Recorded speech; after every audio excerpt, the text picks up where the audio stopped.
Günahkar qadındır yoxsa kişidir? Hamısı günah kişidir. Həmişə günah kişidir. Günah kişidir. Mahir Bey, sizce evlilik sevgini öldürür yoxsa əksinə? Evliliği vaciptir. Vaciptir. Severek evlenmeyi lazım. Severek.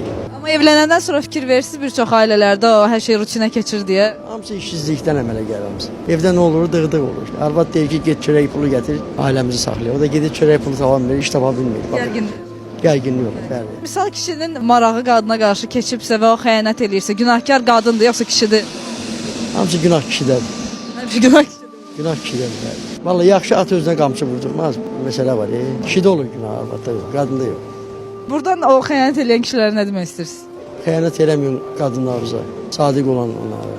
Dürüst olun, düz danışın, yalan danışmayın. Həmişə yalanın başında həmişə ailə pozulur.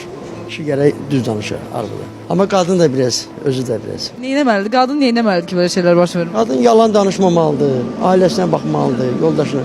Bir gün insan az da qala bilər, tox da ola bilər. İkisi o yolu keçməlidir. Onda orada sevgi əmələ gəlir. Ərlə arvadın arası sevgi əmələ gəlir. Heç nə asan başa gəlmir təmsilə. Əlbəttə ki, əlbəttə.